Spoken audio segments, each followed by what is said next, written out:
Ating inaaral po, Panginoong Jesus, every evangelistic, the Holy Spirit ay every worship service. God the Father is ating gospel hour. Ngayon, isa sa dapat natin maintindihan tungkol kay Kristo, yung kanyang pagiging great high priest. Ano ho? Dakilang saserdote. Lubhang dakilang saserdote. Ang priest at saserdote ay hindi pare. No? Ang priest, ang Tagalog ng priest ay saserdote. Ang English ng saserdote ay priest. Sa Bible po, ang priest, saserdote ay may asawa. No? Kaya hindi pwedeng pare yan.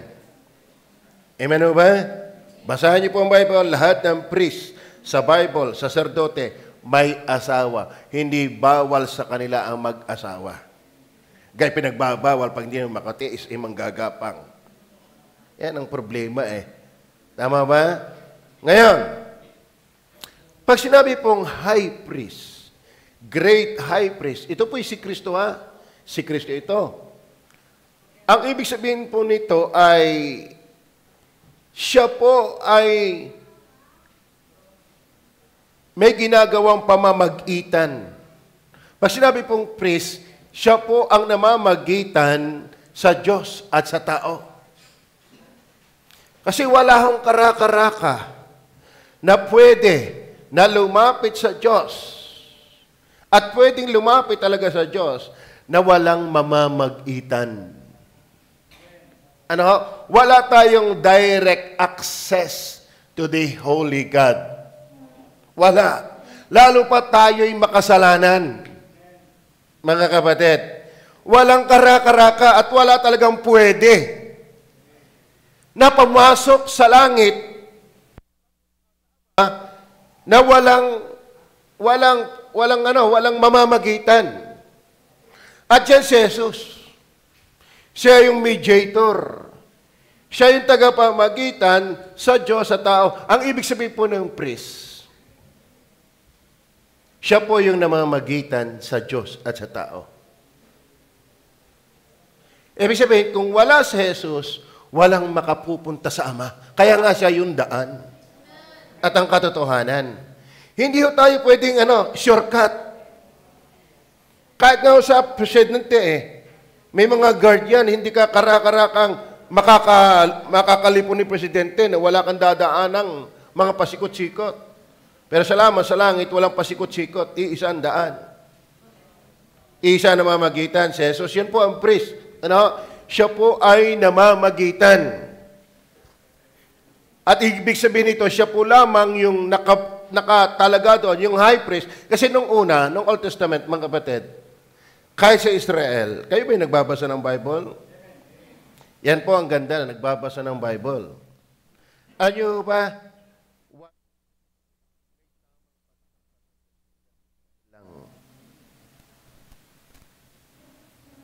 Naintindihan niyo ba yun? Walang bansa na pinagpala ng Diyos, na kinalinga ng Diyos, kundi ang Israel lang. At ang Diyos, para magkaroon ng communication, ang Diyos at tao, mayroong pagdiniig, ay nagpagawa ang Diyos ng tabernakulo. Naintindihan niyo ba yun?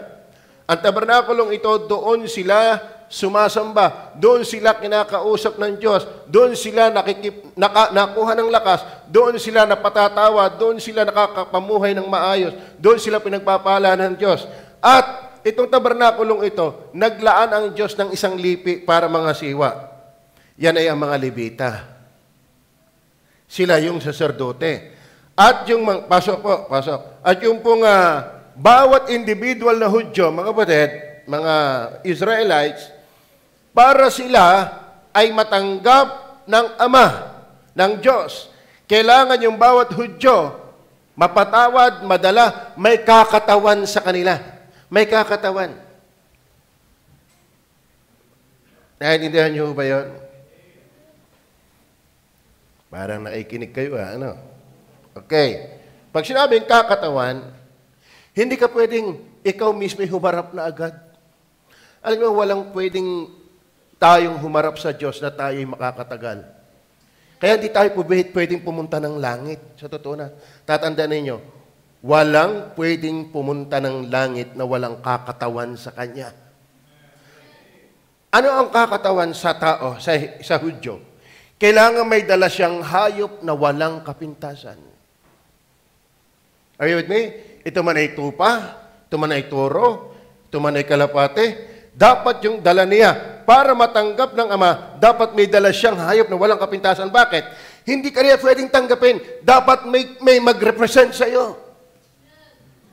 Dapat may tumayo sa ganang iyo. Bakit? Batbat ka ng kasalanan. Batbat ka ng kabulukan. Batbat ka ng hiwaga. Bulok ang tao sa pagiging makasalanan. Walang matuwid, wala kahit isa, maging ang bayang Israel. Kaya bawat bansang Israel, para sila'y humarap sa Diyos, sa tabernakulong itinayo ng Panginoon, meron silang tupang wala kapintasan, at yun ang papatayin sa halip na sila. Ang magbabayad ng kanilang buhay na hindi katanggap-tanggap, ang buhay na kanilang punong-puno ng kapintasan at pagsalangsang, ay yung daladala nilang tupa. Kaya noon, napakamahal ng humarap sa Diyos.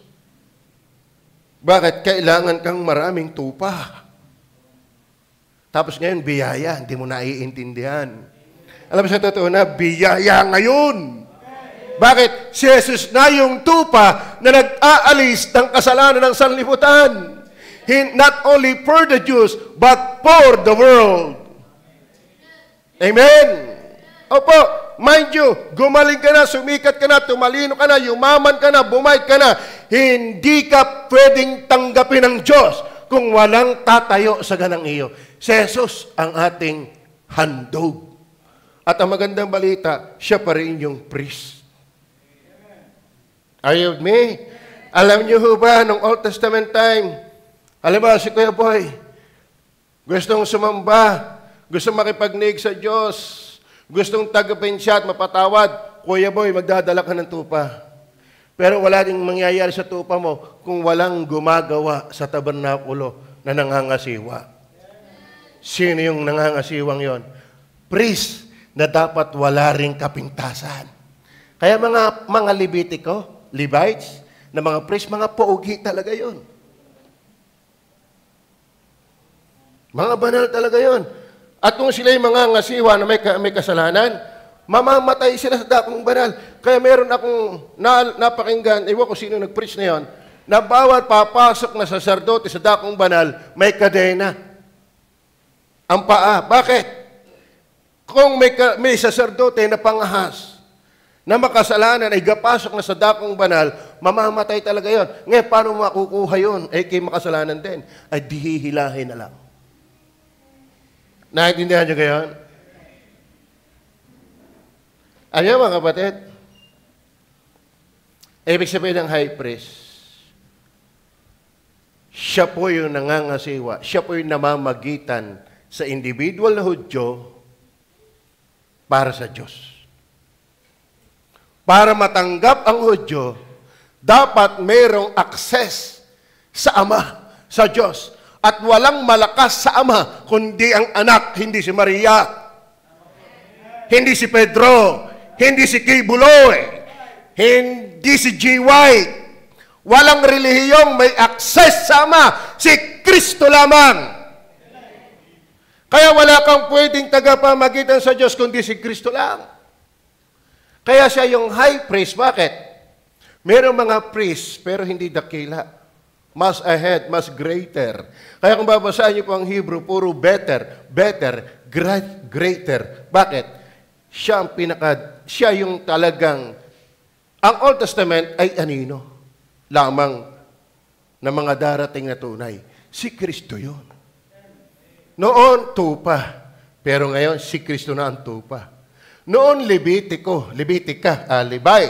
Pero ngayon, si Kristo, ayon sa lahi, ayon sa pagiging sardote ni Melchizedek. Si Melchizedek ay walang trace ng lahi. Ibig sabihin, hindi siya galing sa Levites. Kaya better, much greater. Bakit? Ang Melchizedek ay nasa line-up ng Hudiya. Kakaiba. Naintindihan niyo ba yan? Ngayon, ito ang tatandaan ninyo. Pag sinabing high priest, siya po yung namamagitan at designated doon sa trabahong yon. Si Kristo yon. Bakit? Walang tunay na makalalapit. Lalong di makapupunta sa Ama kung walang tatayo para sa kanila. Tayo po yung makasalanan. Naintindihan niyo ba yun? Sino dito yung walang kasalanan? Huwag kayong maniwalang ipagdadasal kayo ng kayo malinis. Walang tatayo sa atin, kundi yung priest ng New Testament. Ang pinungsos lang ang taong may authority and access sa Diyos. Bakit? Siya lang ang tulay, daan ng mga tao para makapunta sa Ama o sa langit. Bakit? Kasi mga kapatid, kaya siya lang po yung may authority na maging tulay, maging mediator, na may access sa Ama, kasi siya lang talaga yung katulad ng Ama.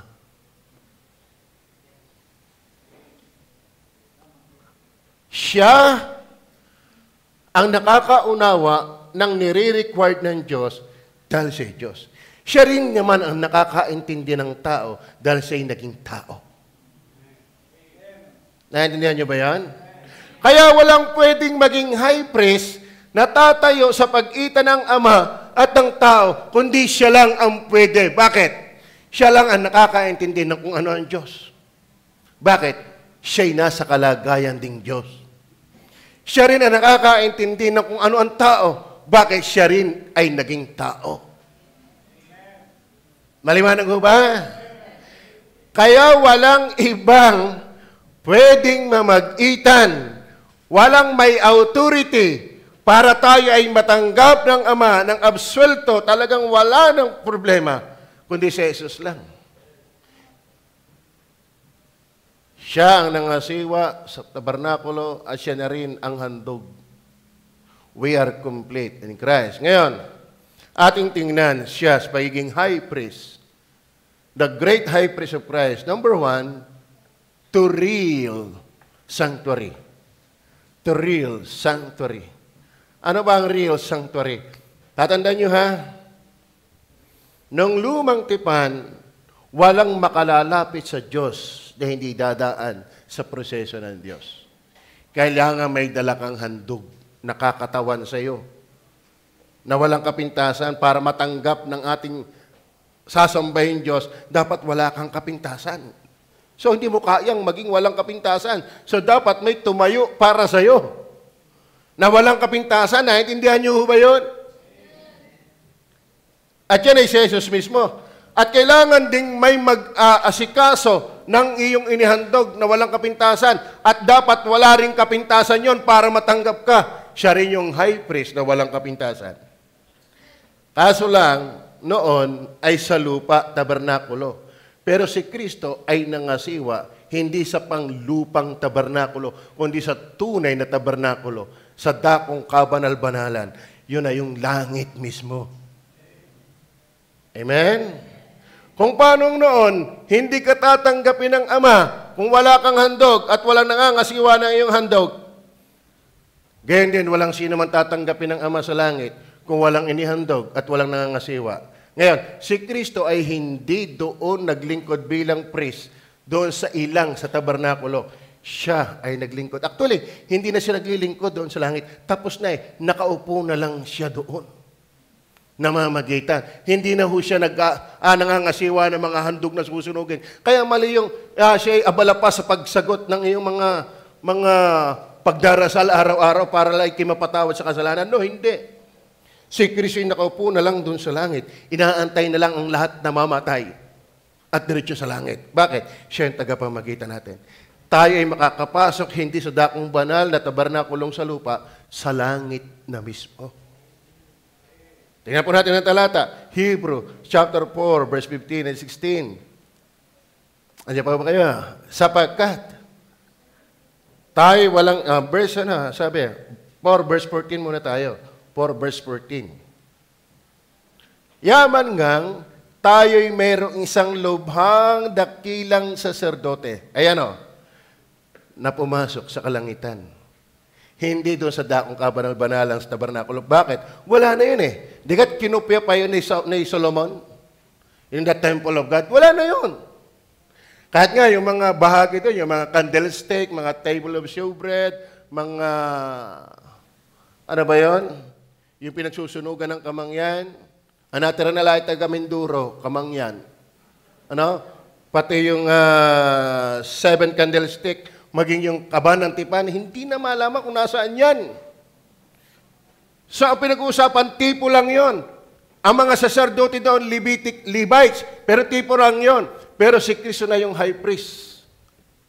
Ano? Siya na rin yung handog. Siya lamang ang makakapamagitan sa atin. Siya lang yung may access sa Ama. At talagang pwede mo mag-itan sa atin para tayo matanggap ng Ama. Are you with me? Ngayon, saan siya nangangasiwa? Sa langit na mismo. Amen. Hindi ho si Maria nangangasiwa doon. Kaya huwag kang manalangin kay Maria, sala yan. Walang tagapamagitan sa atin kundi si Kristo. Amen? Bakit siya yung priest? Siya yung high priest. At saka siya rin yung handog. Mga kapatid, tatandaan ninyo ha, hindi ka tatanggapin ng Diyos kung wala kang handog. Yung handog na yan ang kakatawan sa'yo. Kaya ang hinihingi ng Diyos, perfect na sacrifice. Dapat kung hayop, walang kapintasan. Bakit? Tumitipo yan kay Kristo na siya yung tumayo sa ganang atin. Are you with me?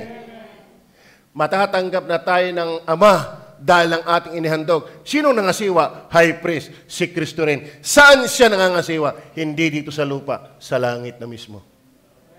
Kaya lahat ng tunay na may handog, lahat ng tunay na may relasyon kay Kristo, na siyang tupa, na siyang kordero ng Diyos, nag-aalis ng kasalanan sa libutan, diretsyo ng langit ang punta pag namatay. Masaya ho ba kayo dyan? Titiyakin mo, meron kang tupang handog.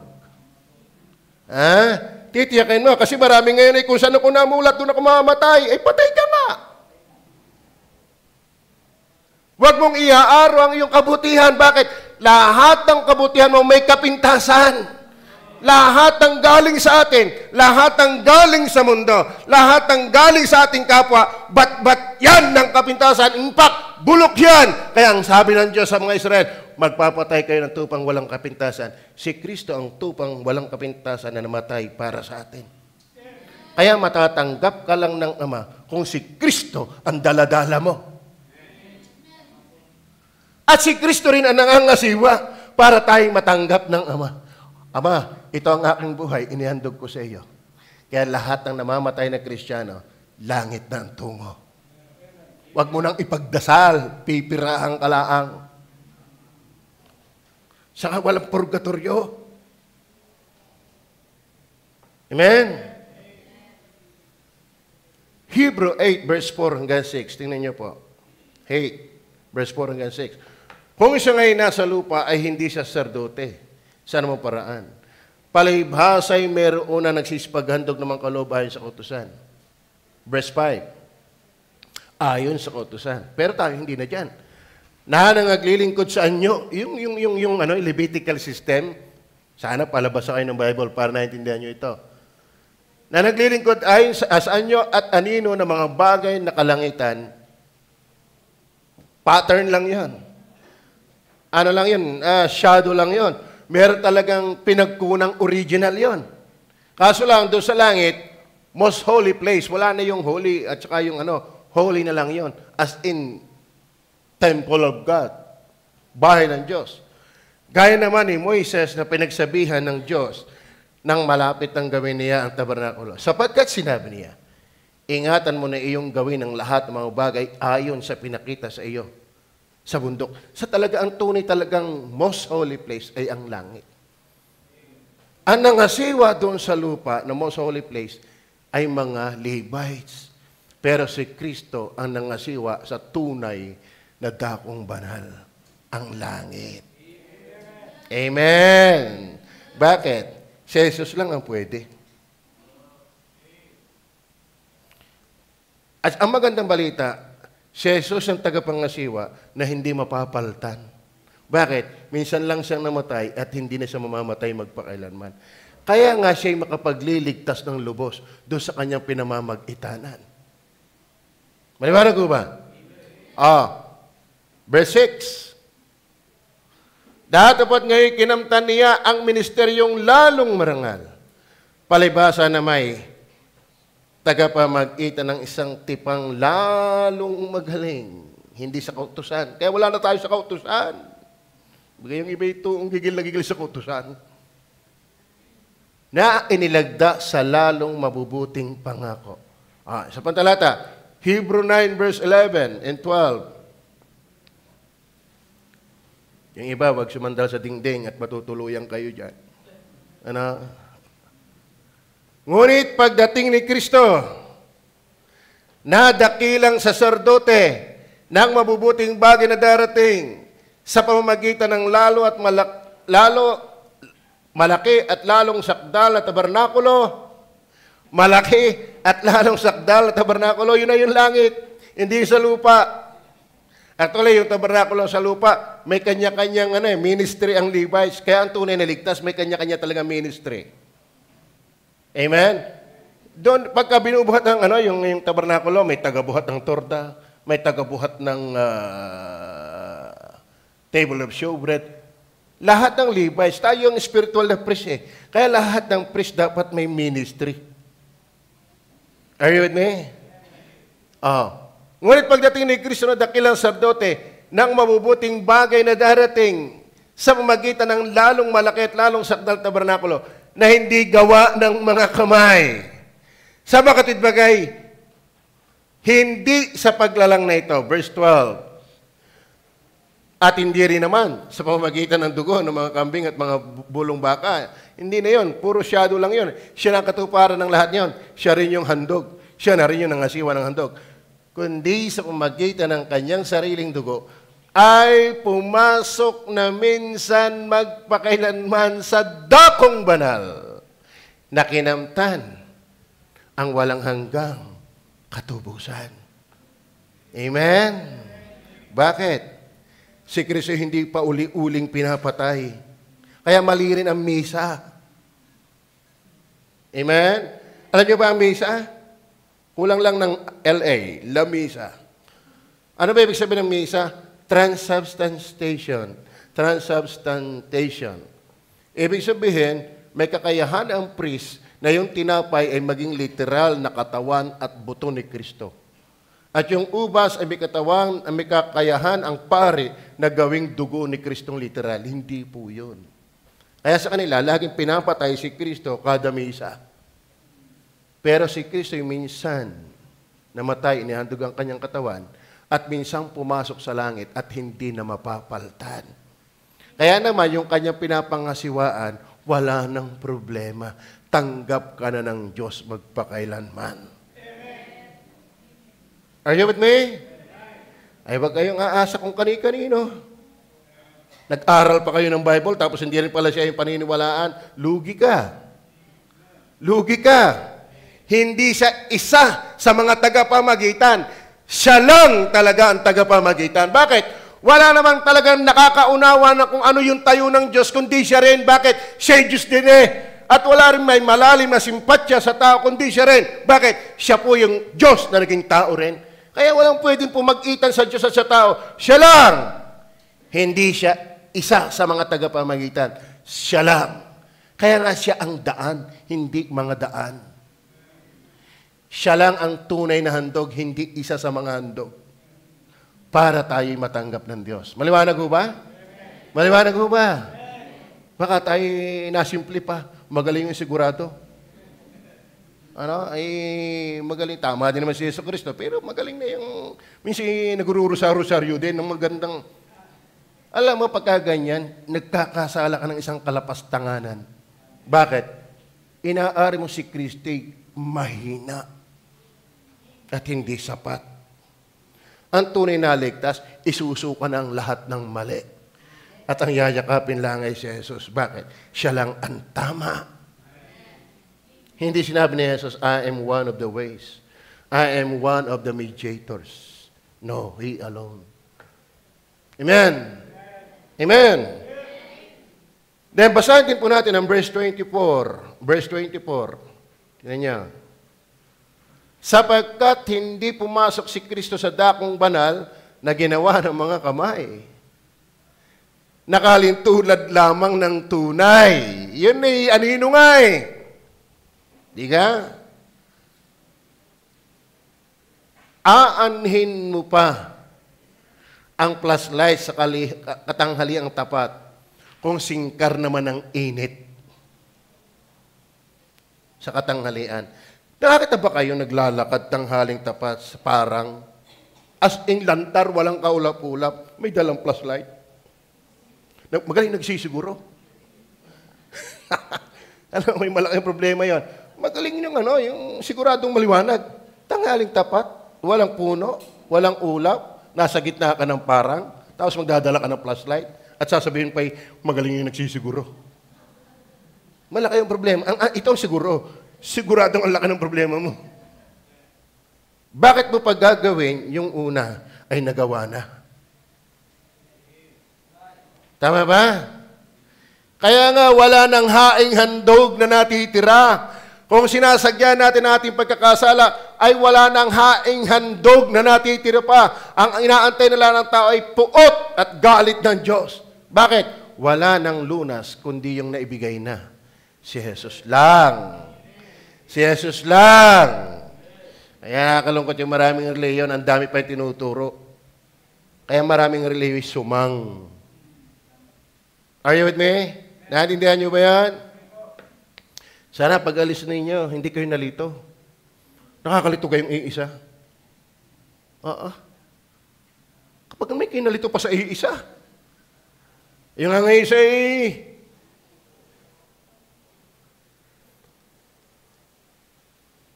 siguro itong upuan nyo, hindi nyo agad mabibilang yan. Ilan kayang upuan na yan? Lalo yung walang laman. Dahil hindi iisa. Kaya huwag kang malito. Iisa lang ang tagapamagitan. Iisa lang ang access. Ano ba yung salitang access? Dito, may mga nag-apply dito. Si Brother Ramel, nagbakasyon sa atin ngayon yan. Si Brother Jerome, andito ngayon din, maliliit lang dahil nag-text sa akin, madaling araw na daw na dumating yung kanyang sweetie, ang kanyang habibi. Ano? Tanghali, kaya siya daw ay baka humabo, ng worship service. Hindi kara-karaka makakasakay ka ng aeroplano. Sulok, ano yan, sabit? Hindi. Sa ibang bansa nga, may visa. Tama? Hindi ka tulad sa Asia lang, pwedeng sumakay ka lang kung ano lang, sa immigration daw lang kakaproblema. Nga iniisip ko ano kayo sasabihin ko. No? Pero doon, hindi kara-karaka. Huwag mong isiping basta katatanggapin ng Diyos. Ako na may mabait, magpakabait-bait mo na, may kapintasan ka. May kapulaan ka. Makasalanan ka. Ang kinakailangan mo ay handog na walang kapintasan at mga ngasiwang walang kapintasan. Si Jesus pariho yun. Are you with me? Not only real sanctuary, number 2, ito ang maganda, mga kapatid. Verse 14, chapter 4, verse 15 and 16. Not only si Kristo, the great high priest, to real sanctuary, then to real sympathy. Alam mo kung bakit si Kristo yung great high priest? Sabi nga sa inyo kanina pa, kung bakit siya lang ang pwede. Siya lang ang tunay na may sakdal na simpatsya at kayang gawin sa tao para sa Diyos. Kasi tayo naman, marunong din naman tayo sumimpatsya eh. Kaso lang, di hanggang simpatsya na lang. Nakakaawa naman yun, pero hanggang awa ka na lang. Pero maganda kay Kristo, pag siya'y naawa, kayang gumawa. Naintindihan niyo ba yan? Tayo gustong-gusto, akong nananalangin sa Diyos na tayo paulanin ng maraming pera. Bakit? Alam nyo kapag ikinasa sa ministry, kitang-kita ninyo ang dami ng pangailangan na dapat mapunan. Sa totoo na, pinananalangin privately. Yan, hindi na privately, nasabi ko na eh. Bakit? Pagka may mga member may sakit o kay kapatid ng member may sakit, alam ka na may kimanuod laang. Tama? Di kayo gusto mong tumulong. Ay, ang maganda kay Kristo, pag siya inaawa, may magagawa. Eh tayo, kalimiti, hanggang awa na laang. Tama ba? Kaya siya po ang great high priest kasi pag siya'y namagitan, may magagawa siya. Asa maganda ito, kaya siya ang may malaking simpatya, ito, siya ang nakakaunawa ng kalagayan ng Diyos at kalagayan ng tao. Bakit?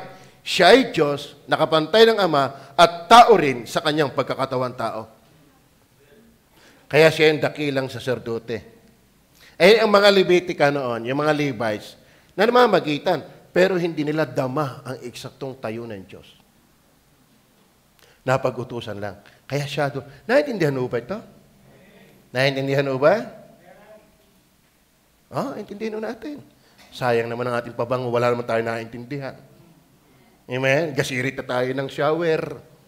Ang daming nailigo natin, pati sabon ang daming naligo. Tapos pagdating dito, wala rin naintindihan. Hindi sayang. Amen? Amen?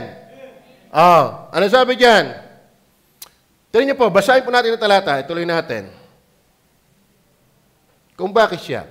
Sapagkat tayo walang isang dakilang saserdote na hindi maaring mahabag sa ating kahinaan. Hindi maaring hindi mahabag. At ang maganda pa sa kanya, siya'y nahabag na may kayang itulong. Tayo, pag nakakita ng bago, kawawa naman, hanggang doon na lang tayo. Tama ba? Bakit? Hindi natin kayang gawin yung ating iniisip na gawin. Pwede, di kaunti lang, pero si Kristo'y lubos. Amen? Mariwana ko ba? Kaya mga kapatid, kung ikaw ay mananampalataya kay Kristo, hindi ka lang niya basta tutulungan. Lubos na tutulungan. Bakit? Dama niya tayo. Ang Ama, hindi niya tayo dama. Bakit? Ang alam lang ng Ama, siya'y banal. Dapat ma-meet mo yan. Dahil kung hindi, papatayin kita. Ang anak ang nag-meet ng eksaktong kabanalan ng hinihingi ng Ama sa pagiging tao. Kaya siya rin naman ang nakakaunawa ng kalagayan ng tao. Bakit? Siya'y hindi lang Diyos. Siya'y naging tao din. Are you with me? Kaya ngayon, mga politician, lagi palabas sa TV, nagsasakul din. Amen? Bakit? Ako'y galing sa mahirap. Nauunawaan ko kayo. Mga padahak. Hindi ka, kanya-kanya mga diskarte eh. Parang pinalalabas nila, ako ang inyong iboto. Nanggaling din ako sa inyo. Si Kristo, maunawaan ka niya, nanggaling din siya sa pagkakatawan tao. Pero kaya tayo, madadala niya sa Diyos kasi siya'y Diyos din. Kung siya'y taong-tao lang, hindi niya tayo madadala. Kung siya'y Diyos din naman, kung siya'y Diyos laang naman, paano niya maiintindihan ang tao? Maliwanag ko ba? Kaya ang Ebanghelyo, ang mabuting balita ay ito. Makinig kayo. Ito ang esensya. Ito ang sentro. Ito yung substance ng good news. May Diyos na nagkatawang tao. Kapag ang reliyon di naniniwalang siya'y Diyos, walang Ebanghelyo yan. Naintindihan niyo ba yan? Andyan ay bad news, hindi good news. Paano magiging good news yan? Hindi ka kayang iligtas kung tao lang yan. Maliwanag ba? Maliwanag ba? Sana tayo pag upo dyan, may naiintindihan. Kaya minsan nakakapagod ang buhay, yung parang walang nangyayari. Kaya walang nangyayari, hindi nag-grow. Ano ibig sabihin ng grow? Changes. May pagbabago. Brother Ramel, pag nakita mo si Jimwell, sasabihin mo, aba, ang laki na. Nakakagulat pag may nangyayari. Ang nakakaboring, yung walang nangyayari. Ibig sabihin ng pagbabago, paglago, may pagbabago. Paano tayo mababago kung di tayo natututo? Amen? Amen. Kaya puro yung ibang relihiyon wala nang ginawa, ganyan lang, puro mano-mano. walang pagkilos ng Espiritu Santo. Sapagkat tayo walang isang dakilang sacerdote na hindi maaring mahabag. Take note the word, hindi maaring, hindi mahabag. Kaya huwag kang matakot. Huwag kang mag-atubili, huwag kang magdalawang isip na lumapit kay Kristo. Hindi maaring hindi siya mahabag sa iyo. Bakit? Naiintindihan niya ang tao. Ang hindi lang naman naging nangyari kay Kristo yung magkasala eh. Pero lahat ng posibilidad ng pagiging tao ay nasa Kanya. Digad siya'y nagutom? Nagutom siya. Kaya nga naging iso sa iglesia ni Kristo yan eh. Meron ka naman Diyos na gutom. Ang nagutom nga yung Kanya pagiging tao. Hindi matanggap yung nagkatawan tao. Marunong ko pa sa Bible. Paano daw mangyayari yun? Nangyari na nga! Amen! Na siya bagaman nasa anyong Diyos, ay hindi niya minarapat na panangnan ang pagkapantay niya sa Diyos, bagkos ay hinubad niya ito at nag-anyong alipin. At nung siya'y sumpungang anyong alipin, siya'y naging masunurin o hanggang sa kamatayan sa krus. Kung hindi siya nagkatawang tao, hindi siya mamamatay. Dahil walang Diyos na pwedeng mamatay. Pero bakit siya namatay? Para bayaran ang ating kasalanan. Siya yung kordero na tumayo sa ating tayo. Para tayo'y matanggap ng Diyos na walang kapintasan.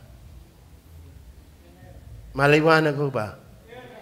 Sapagkat tayo'y walang isang dakilang sacerdote na hindi maaaring mahabag sa ating kahinaan, kundi isa na tinukso sa lahat ng mga bagay o paraan, gaya naman natin gayon may walang kasalanan. Verse 16. Magsilapit nga tayong may pagkakatiwala. Let us come boldly sa luklukan ng biyaya. Mga kapatid, ang maganda eh. Dahil kay Kristo, ang trono ng Diyos ay biyaya. Amen? Kaya huwag tayo mag-atubili. Ako may pasala-sala. Tandaan mo, si Kristo yung walang kapintasang humarap sa Diyos para sa iyo. Sadya ka namang pasala-sala. Amen? Alam mo, pag hinanap mo yung kihaharap sa Diyos yung wala kang mali, hindi ka na makakaharap. Kaya nga may humarap na sa ganang iyo. Kaya wag na tayong matakot lumapit sa Diyos, tinatanggap na niya tayo. Dahil ang ating great high priest. Maliwanag ba? Hindi pare. Great high priest, si Kristo. At tatandaan ninyo, ang pagiging high priest ni Kristo hindi galing sa Levites, kundi sa linyada ni Melchizedek. Lalo naman hindi Pilipino. Kaya huwag kang papayag na pangangasiwaan ka ng paring Pilipino. Pakinggan niyo yan. Amen. Mga mangumpisal ng kasalanan, i-chismis ka lang. No. Ang kasalanan natin, ikumpisal directly sa Diyos. Bakit? Diyos naman ang magpapatawad sa iyo. Maliwanag ko ba?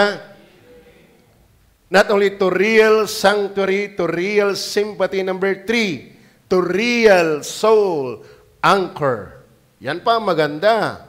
Mga kapatid, si Kristo ang ating dakilang sacerdote na tumayo o umupo sa luklukan ng Ama. Wala na siyang ginagawa, natapos na kaya, tetelestai, natapos na. Hindi na siya maggagawa pa doon ng kung ano-anong seremonya.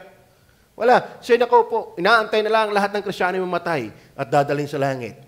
Bakit? Siya yung tagapamagitan. Are you with me? At ang dahilan kung bakit naman tatanggapin tayo ay dahil may tumayo sa atin na kordero ng walang kapintasan. Siya rin yun.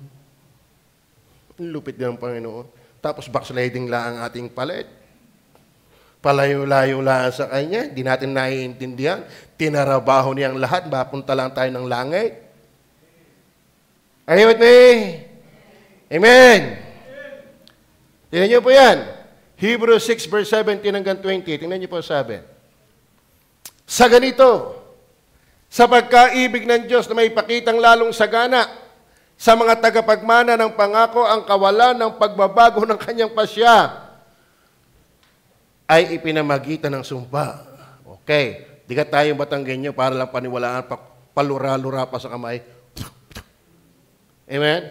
Bakit? Ibig sabihin, siya sumusumpa sa pangalan ng Diyos. Krus Ibig sabihin, hindi siya nagsisinungaling. Totoo siya. Ang Panginoong Diyos, para lang matibay ang ating pag-asa, meron din siyang, ano yun? Pagkaibig ng Diyos na may pakitang lalong sagana sa mga tagapagmana ng pangako ang kawalan ng pagbabago ng kanyang pasya ay ipinamagitan ng sumpa. Ano yun? Verse 18. Upang sa dalawang bagay na di mababago, na di ay di maaaring ang Diyos ay magbulaan. Ang Diyos talaga hindi magpupulaan. Ay magkaroon tayo ng isang matibay na kaligtasan. Matibay na kaligtasan. Hindi nawawalang kaligtasan. Hindi mahunang kaligtasan. Hindi pabago-bagong kaligtasan. Hindi nalulusaw na kaligtasan. Matibay na kaligtasan. Bakit? Hindi naman tayo kailangan uli ng handog pa Si Kristo minsang inihandog. At si Kristo sa pagiging sardote, hindi na aalis doon, hindi siya mapapaltan. Ang Levites, pag namatay si Aaron, may hahalili. Pag namatay siya, sino ba sumunod kay Aaron? Nalimutan ko na yun. Pag sumunod doon, tumigil na nga Pero si Kristo, kaya tayo may kapanatagan na hindi talaga mawawala ang kaligtasan, bukod sa kanyang inihandog minsan at magpakailanman, siya rin namamagitang saserdoteng hindi mapapalitan. Bakit? Hindi naman siya mamamatay para tumigil. Upang sa dalawang bagay na di mababago, na di maaaring ang Diyos ay magbulaan, ay magkaroon tayo, ng isang matibay na kasiglahan. Kasiglahan. Yan. Yan sana ang mahalata sa atin. Tayong nangagsitakas na sumakanlong upang mangapit sa pag-asang nalalagay sa ating unahan, na ating inaring tulad sa sinepete ng kaluluwa. Yung sinepete na yan po yung anchor. Alam niyo ba yung anchor? Try to imagine yung barko na walang angkor. Kayo ba'y marunong lumangoy? Ako, expert dyan Takot ako dyan. Siguro, ako'y matututo din dyan kung may marunong magtuturo. Pero yung halimbawa, basta bumigay ka, lumiutang ka lang. Ramdam ko pag umalon, tinatangoy na ako. Baka ako'y dalhin sa laot. Kaya ako nakahawak sa bato habang nakalutang. Adi kahit lumalakas ang alon, hindi nakalutang din mo ng katawan ni Kasula, hindi madadala, nakahawak ang kamay sa bato. Mga kapatid, si Kristo ang angkor ng ating kaluluwa. Kung bakit ang barko'y hindi masisira ng alon. Ligtas yung barkong yan. Ngayon, saan nakasandig yan? Verse 20. Verse 20. Na tayo pumasok dahil, Na do'y pumasok dahil sa ating si Jesus, na gaya ng pangunahin, na naging dakilang saserdote magpakailanman, ayon sa pagkasaserdote ni Melchizedek. Yung palang katiyakan ng kaligtasan natin, nakasalalay kay Kristo bilang tagapamagitan sa atin. Alam niyo ba si Kristo ay absuelto sa Ama magpakailanman? Buhay pa lang siya, doon sa Matthew 3, verse 17, ito ang sinisanto kong anak na siya kong lubos na kinalulugdan. Walang may access sa Ama, kundi si Kristo na kanyang anak. At ang pag-ibig ng Ama sa anak ay hindi tumatagal ng 1,000 taon lang. Pangmatagalan yan. Pangwalang hanggan yan. Ngayon, kung may relasyon ka kay Kristo, the high priest, para kang nakaangkor ang kaluluwa. Amen. Amen. Talaga yung iba yan nabubulay na ng kanya. Amen? Maliwanag mo ba? Naintindihan mo ba? So bakit ko tiyak na kayo palangit? Aba, ay may Kristong namamagitan sa akin. Hindi si Maria yon. Hindi si Pablo yon. Hindi anghel yon. Bakit? Walang sino mang naging walang sino mang Diyos na naging tao para sumimpat siya sa atin. Tao. Para umunawa sa tao, kundi yung tao din. Na nakakaunawa din ang kalagayan ng Diyos. Bakit? Siya Diyos din. Diyos na nagkatawang tao. Kaya siya lang ang pwede. At kapag tayo talaga ay sa Kanya nagtitiwala, ang ating kaluluwa ay matatag. Naligtas. Kaya ba ligtas na? Ay may hamon dyan sa talata para magdala sa atin sa kasiglahan. 7:24 to 27. Tingnan niyo po. 7:24 to 27. Datapwat siya sapagkat namamalagi magpakailanman ay may pagkasaserdote siyang di mapapalitan. Okay. Paano kung si Kristo na namamagitan sa atin ay nawala? Ay di tayo nawala na rin.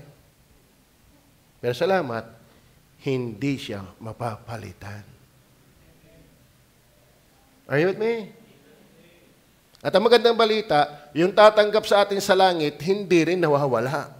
Kaya yung sabi ni Pastor Laurina, ako'y naniniwala ang kaligtasan ay nawawala. Paniwala ako dyan kapag nawala ang Diyos. Amen? Ang kaligtasan ay nawawala pag nawala ang Diyos. Ang Ama hindi nawawala. Yung namamagitan sa Ama at sa atin ay hindi nawawala. Kaya ang kaligtasan mo ay hindi nawawala.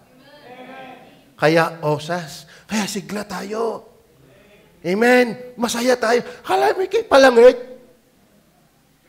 Imagine that. Magpakahirap-hirap mo na dito, at least palangit ka. Ay sa yumaman ka na, kung hindi ka naman tiyak na palangit, di wala rin. Yung iba'y totoong habol na habol sa mundong itatailaang. Wala namang masama dyan.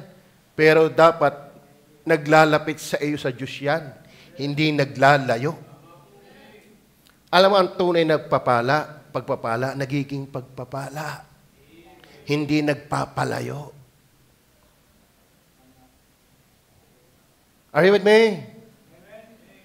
Datapwat siya sapagkat namamalagi magpakailanman ay may pagkasaserdote siyang di mapapalitan. Verse 26. 25. Dahil dito naman, siya'y makapagliligtas na, medyo, bitin, kulang, o lubos. Amen. Kaya ang kaligtasan natin, hindi kulang, hindi to be continue. Parang nanonood ka ng series, may karugtong. Parang nanonood ka ng pelikula, may part 2. Pero nung si Kristo ay namagitan, inihandog ang kanyang sarili, siya nangasiwa bilang sardote, siya'y nagliligtas ng lubos. Amen? Hindi bitin. Ituloy mo yan sa pagdadasal. Allah. Ituloy mo yan sa pagpapatuklong. Ituloy mo yan sa paghahanda ng busa. No. Ang kaligtasan dahil ang high priest ay lubos. Bakit? Hindi naman siya pumasok sa second layer of heaven. Hindi naman siya high priest for the meantime. Siya eternal high priest for the saints. Amen? Dahil dito naman siya ay nakapagliligtas na lubos sa mga, take note, hindi sa lahat, sa mga nagsisilapit sa Diyos. Sa pamamagitan niya. Hindi automatic ang kamatayan ni Kristo ay kaligtasan ng lahat. Doon lang sa nagsilapit sa Kanya. Kaya tiyakin mo, hindi ka kay Maria lalapit. Huwag kang sa pari lalapit. Huwag ka kay Pastor Eloy lalapit. Bakit? Hindi ako ang high priest. Hindi rin ako yung handog na walang kapintasan. Ako yung isa rin lamang sa lumapit.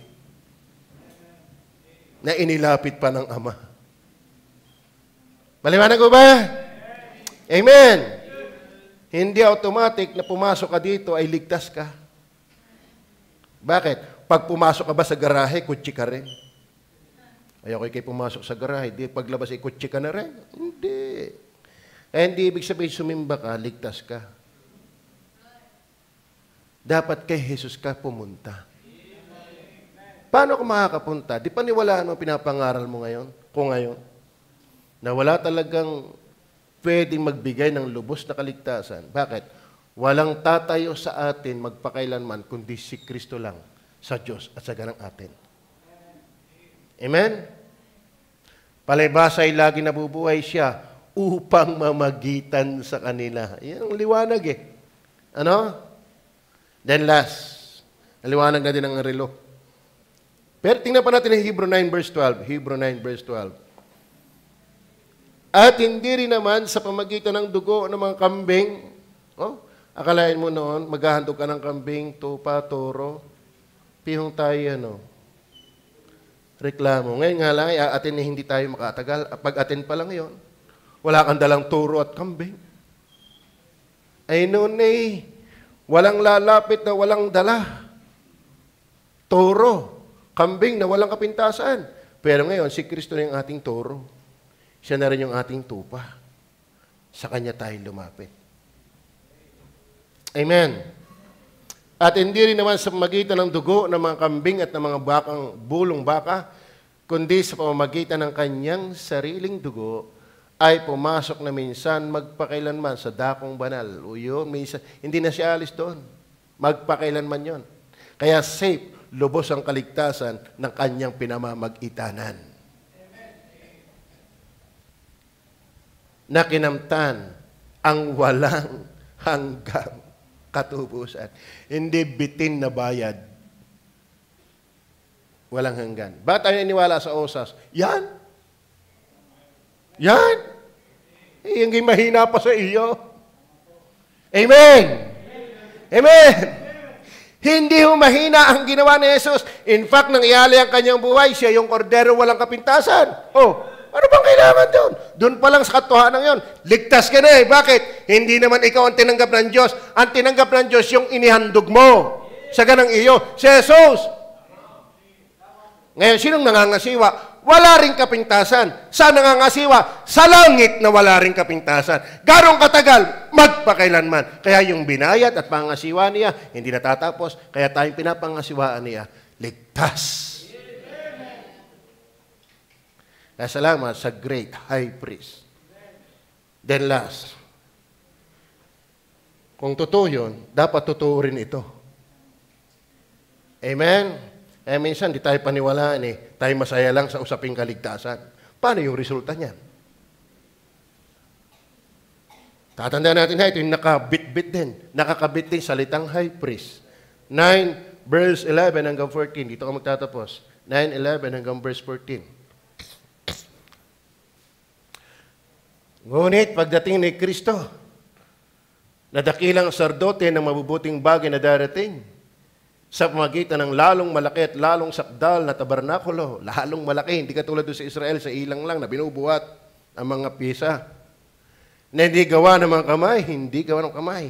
Sa matod bagay, hindi sa paglalang na ito. Verse 12. At hindi rin naman sa pamagitan ng dugo ng mga kambing at mga handog na tupa, bulong baka, kundi sa pamagitan ng kanyang sariling dugo, ay pumasok na minsan magpakailanman sa dakong banal na kinamtan ang walang hanggang katubusan. Verse 13, sapagkat kung ang dugo ng mga kambing at mga baka at ang abo ng dumalagang baka na ibinubudbud sa mga nadungisan, ay nakakapagpaging banal si kalilinis ng laman. Kasi naku-cover up lang pero hindi na take away. Iba yung dugo ng tupa. Natatakluban lang temporarily ang kasalanan pero hindi naaalis ang kasalanan. Pero si Kristo na tunay na tupa, hindi lang tinakluban, kundi siya na nag-aalis ng kasalanan. Yan ang maganda kay Jesus. Amen? Then pagdating ng verse 14, gano'n pa kaya ang kordero ni Kristo na sa pamamagitan ng Espiritu na walang hanggan ay nihandog ang kanyang sarili na walang dungi sa Diyos? Ay maglilinis ng inyong budhi sa mga gawang patay upang magsipaglingkod sa Diyos na buhay. Amen. Alam niyo po, ang great high priest ay hindi lang para to real sanctuary, to real sympathy, to real soul anchor, but to real service. Mga kapatid, walang tinatanggap na tamang paglilingkod ang Diyos kahit ng panahong Old Testament kung hindi naka-address sa Israel. Dahil yun lang ang pinapangasiwaan ng tama. Bagaman yun ay tipo at anino pa lang ng darating na tunay ng tupa at saka ng dakong banal. Mas lalo ngayon. Kaya hindi ang bawat nagsasabi sa akin, Panginoon, Panginoon, ay papasok sa karana ng langit, kundi yung gumagawa ng kalooban ng aking Ama na sa langit. Marami ang magsasabi sa akin sa araw na iyon, di baga, Panginoon, sa pangalan mo, ay nagpalais kami ng mga demonyo, at sa pangalan mo kami nagsipanghula, at sa pangalan mo kami gumawa ng mga dakilang gawa. Pero sabi ng Panginoong Sus, lumayo kayo sa akin, hindi ko kayo nakikilala. Kayo manggagawa ng katapalasanan. Mga kapatid, matuwa ka kung si Jesus ang iyong high priest. Matuwa ka rin na kung si Jesus ang iyong offering. Dahil hindi ka lang ligtas, nasa iyo yung tamang paglilingkod. Amen? Tingnan po, basahin ulit natin ang verse 14. Verse 14. Doon sa huling bahagi, ay maglilinis ng inyong budhi sa mga gawang patay upang magsipaglingkod sa Diyos na buhay. Amen. Amen. Alam niyo ba, ang pagkakaroon ng priest, yan ay isang kaalaman na may diwa ng ugnayan. Are you with me? Automatic, kung ikay may ugnayan, meron kang kaalaman. At ang lasap at ang makabuluhan, makatotohanang kaalaman, may ugnayan. Ano ibig ko sabihin? Si Kristo dapat hindi lang naglingkod sa atin. Siya rin naman ay ating paglingkuran. Are you with me? Si Kristo ay hindi lamang dapat nagsakripisyo sa atin. Dapat siya din ay ating pagsakripisyohan. Ang kaalaman, may esensya rin ng ugnayan. Ano ba ugnayan? Relationship. Wala hong relationship na walang pakialam sa karelasyon. Tama ba? Sino dito may asawa na? Sino naman dito yung nagsawa na? Okay, may asawa. Mahirap na may asawa, ikaw lang ang naghahanap sa sarili mo. Mahirap, yan ay give and take yan. Tama ba? Kung minahal ka, magmahal ka rin. Mga kapatid, kung talagang minahal ka ng Diyos, talagang may ugnayan sa high priest, huwag ka lang matuwang ikaw ay pinaglingkuran niya. Pinapangasiwaan niya. Dapat maglingkod ka rin sa Kanya. Ngayon kung hindi, may malaking problema. Amen? Nalimutan ko yung talata eh. Sabi, may galak eh. May dinaanan natin. Maliwanag ko ba? Tayo manalangin. Mapagpala na